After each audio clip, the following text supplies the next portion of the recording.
तरारी में कहीं ना कहीं सुनील पांडे मजबूत होते हुए भी कमज़ोर इसलिए हो जा रहे हैं कि उनके माथे पे बमेश्वर मुखिया हत्याकांड का वो जो है ना एक दाग साथ चल रहा है।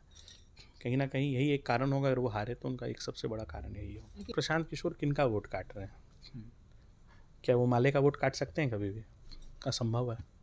वो वोट भाजपा का ही काट रहे हैं। तो जितना मर्जी कह लें आरजेडी का, ठीक है, एक जगह बेलागंज में मानते हैं मुस्लिम उम्मीदवार खड़ा करके थोड़ा बहुत आरजेडी को परेशान कर रहे हैं, लेकिन बाकी जितनी भी सीटों में है वो भाजपा का ही वोट काट रहे हैं। मेरा एक मानना है कि आप अगर किसी से कुछ मांगने गए हैं तो कैसे मांगिएगा? ऐसे मांगिएगा या ऐसे मांगिएगा? वहाँ ऐसे मांगने का प्रयास हुआ है। मुसलमान जो है ना वो कभी भी एक मुश्त एक तरफ वोटिंग करता है। मुसलमानों के क्षेत्र का आपको कभी भी इधर उधर वोटिंग नहीं दिखेगा, वो एक तरफ ही होगा। तो यह दावा करते थे एक समय में कि हम सीएम रहेंगे बिहार के।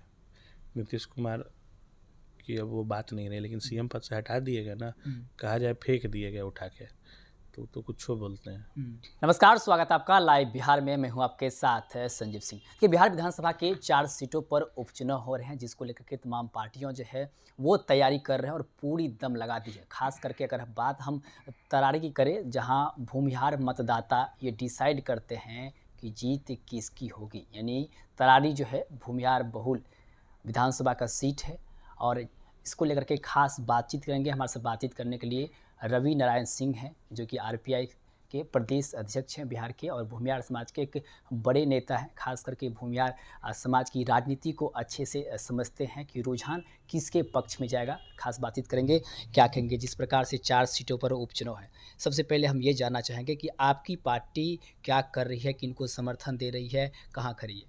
सबसे पहले आपके सारे दर्शकों को मेरा प्रणाम, नमस्कार। हमारी पार्टी इस बार इस चारों विधानसभा से दूर है।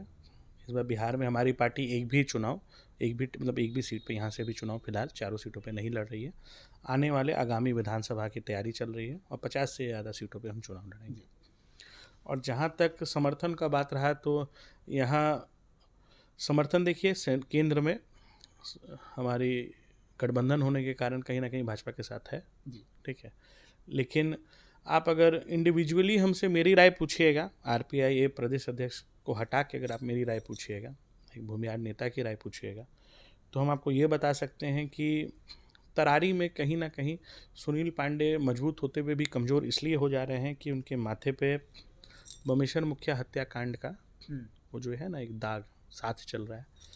कहीं ना कहीं यही एक कारण होगा, अगर वो हारे तो उनका एक सबसे बड़ा कारण यही होगा। लेकिन वो इससे तो किनारा हमेशा से करते हैं कि इसमें उनका कोई हाथ नहीं है। देखिए, आग कहीं होती है तभी धुआं उठता है, वो नहीं है। लेकिन उनके परिवारजनों का तो सीधा सीधा इन्वॉल्वमेंट था ही कहीं ना कहीं। शायद रिपोर्ट में भी 1-2 बार कन्विक्ट भी हुए हैं, जो भी है।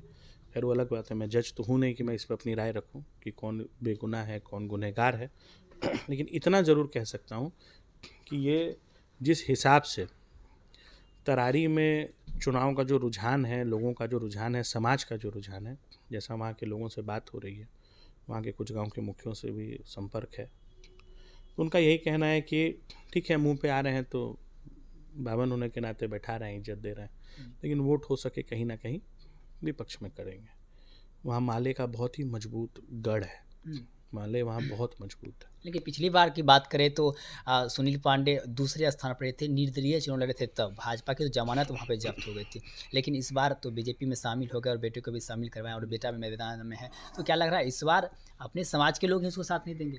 देखिए, सुनील पांडे सही में हत्यारा नहीं है, मेरा अपना मानना है। बढ़िया व्यक्ति हैं, उनका इस हत्याकांड से कुछ लेना देना भी नहीं था उनके परिवार में कुछ लोगों का, लेकिन उनका इससे कोई नहीं। लेकिन क्या होता है ना, कई बार आपका जब नाम इस चीज़ पे विख्यात हो जाता है, आप कितनों को समझाइएगा।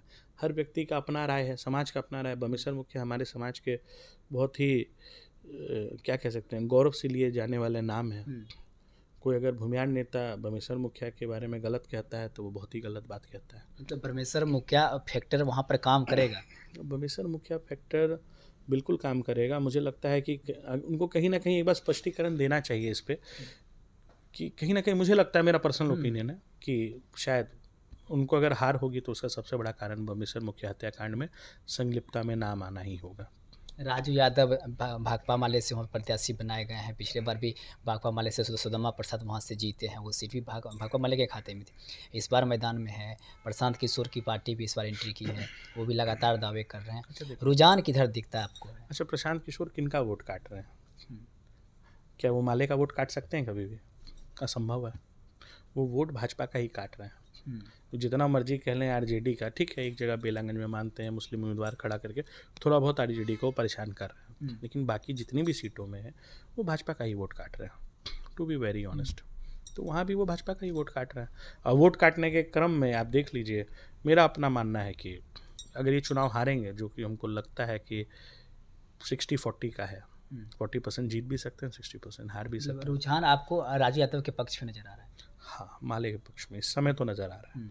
अब कुछ रातों रात चमत्कार हो जाए, कुछ भगदड़ करा दिया जाए बेलागंज टाइप का, तो हो सके मामला पलट जाए। तरारे की बात होगी, बेलागंज की आपने बात छीड़ी है तो बेलागंज पर भी बात कर लेते हैं। बेलागंज में बीते दिन ओसामा साहब जो पूर्व सांसद शहाबुद्दीन के बेटे हैं, वो चुनावी सभा को संबोधित कर रहे थे और इस दौरान जो भगदड़ हुई, वहाँ पे मारपीट की नौबत भी आ गई।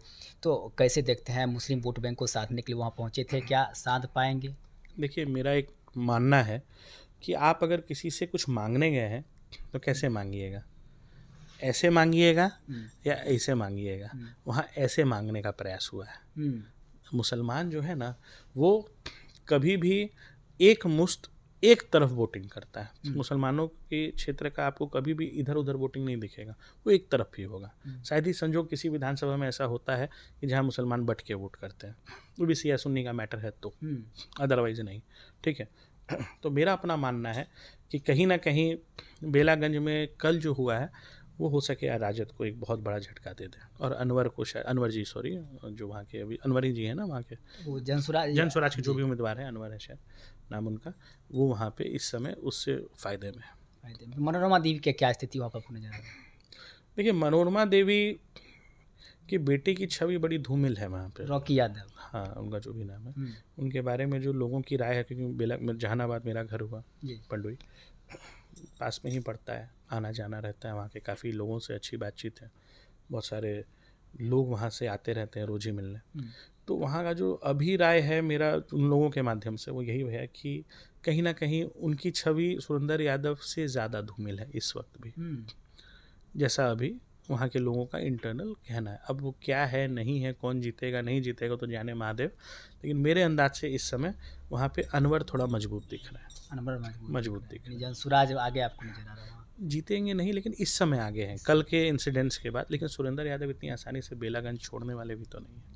इमामगंज में क्या लग रहा है? जीतन मांझी की बहू एक तरफ है, दूसरी तरफ जो है राजेश रोशन है, आरजेडी के उम्मीदवार है। देखिए, राजेश रोशन मजबूत दिख रहा है मुझे। मांझी जी परिवारवाद से अगर बाहर नहीं आएंगे तो लगातार ऐसे ही सीट हारेंगे। इमामगंज में मेरे अंदाज से राजेश जो भी रोशन जी हैं वो मजबूत है। लेकिन लगातार वो जीतन मांझी दावे कर रहे हैं कि हम जीतेंगे, तमाम इंडिया के नेता वहाँ प्रचार प्रसार करने के जा रहे। जीतन मांझी वहाँ से पहले भी जीते हुए भी थे। तो यह दावा करते थे एक समय में कि हम सीएम रहेंगे बिहार के। नीतीश कुमार की अब वो बात नहीं रही, लेकिन सीएम पद से हटा दिए गए ना, कहा जाए फेंक दिए गए उठा के, तो कुछ बोलते हैं। कब लिए थे इंटरव्यू? शाम में लिए थे क्या?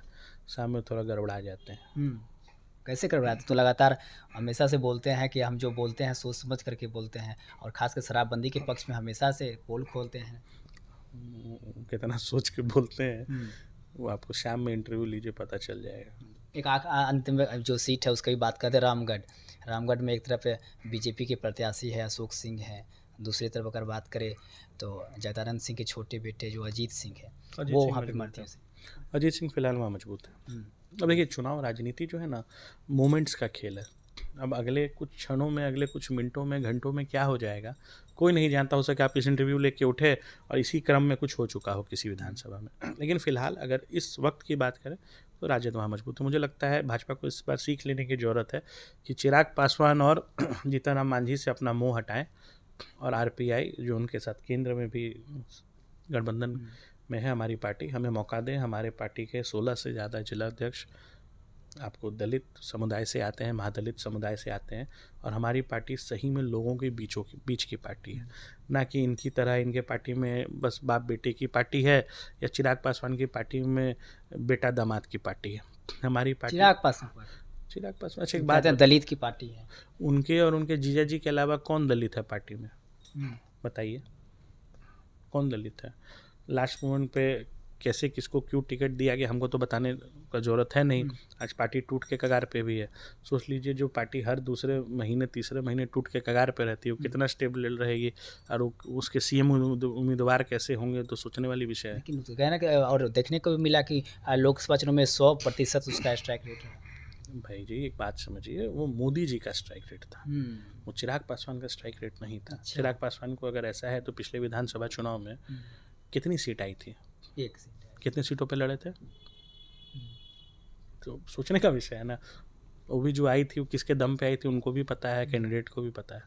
तो मेरा अपना यही राय है कि चिराग पासवान को भाजपा में शामिल हो जाना चाहिए, तब भले सीएम बन सकते हैं। भाजपा में चलिए बहुत बहुत धन्यवाद बातचीत के लिए। देखिए तुम्हारे साथ बातचीत करते आरपीआई से प्रदेश अध्यक्ष हैं बिहार के रवि नारायण सिंह जी। इन्होंने साफ साफ कहा है कि जो पलरा है, खास करके तरारी की हमने बात की, तरारी में जो है एक भूमिहार कैंडिडेट एक तरफ है, दूसरी तरफ यादव हैं।